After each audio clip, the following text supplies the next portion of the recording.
new 92, new old 92. Another one. Wow.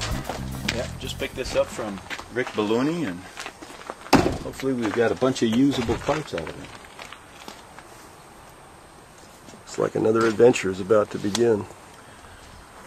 Oh, it is, that's for sure.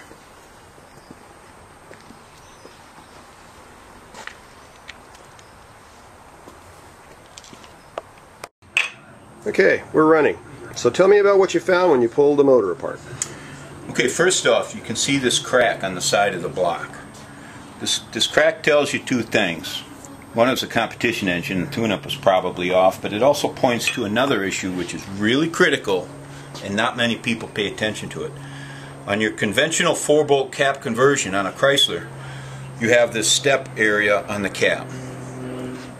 And when it's fitted to the block, when it's all bolted in, there has to be a gap between the outer bolt and the block.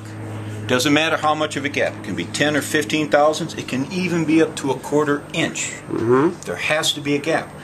And the purpose of that gap is to not load the side of the block. Because if you're making a pass and the tune-up is off and it's detonating, this is what happens. It's trying to pull the bottom end out of the block. Wow. That gap is critical. Not many people pay attention to it. Wow. The crank itself, you had that checked as well?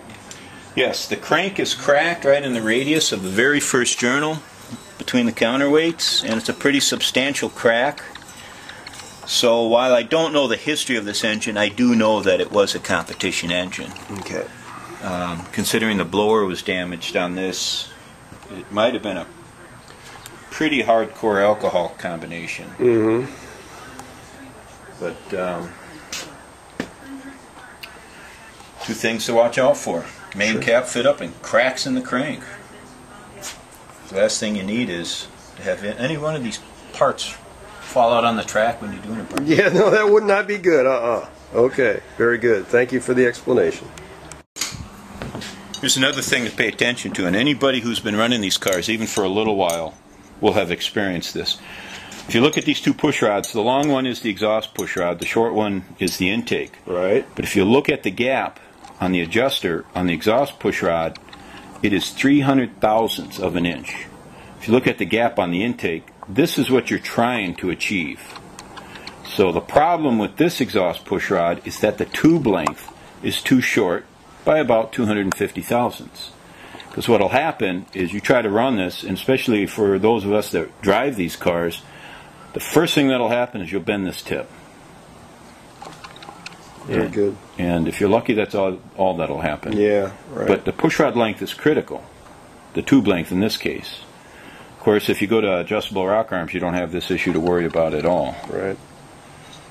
Very good. Glad you spotted that. I'm sure that'll help.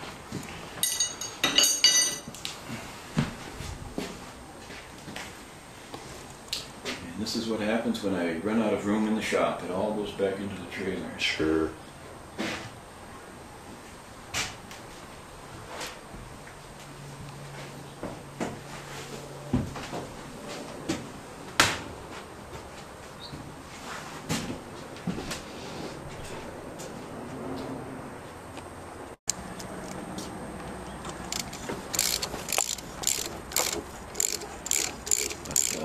Anything I don't use off of this, I know Gary will allow me to sell. So.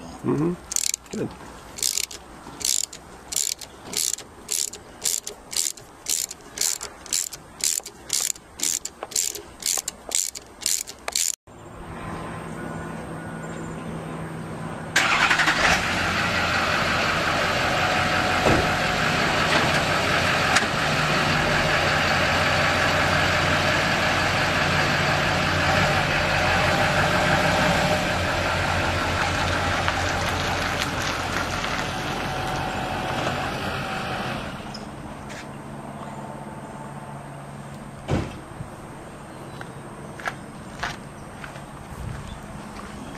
So you saw a number on the side of the block?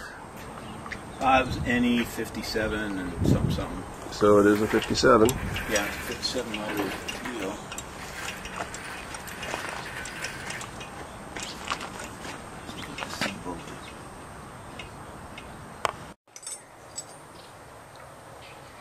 Wow. We have this motor apart. So since I was here yesterday, we've got progress. So what have you found when it comes to this old beast? Well, you know, the story's never over until the fat lady sings. We still got to get everything magnafluxed, right?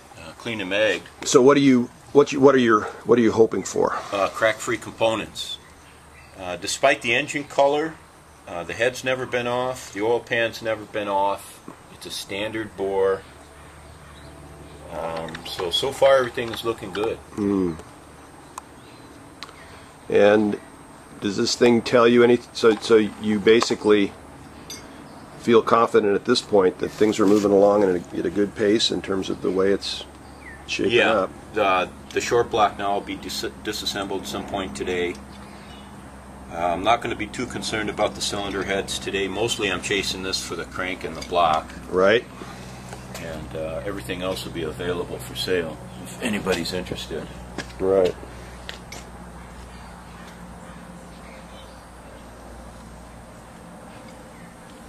This thing turned over pretty easy when you turned it over the other day. It rotates real easy.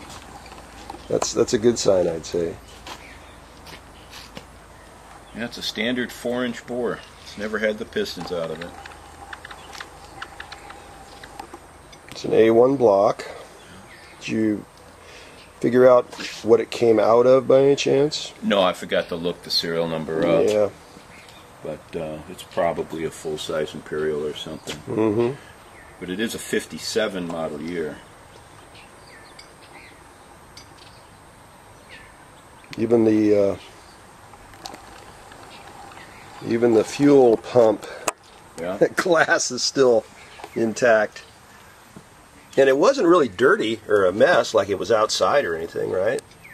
No, when Rick and the boys bought these engines, they bought 2 engines simultaneously, and apparently they were garaged. And of course the other engine went into the Climax car. Right. And this was a backup.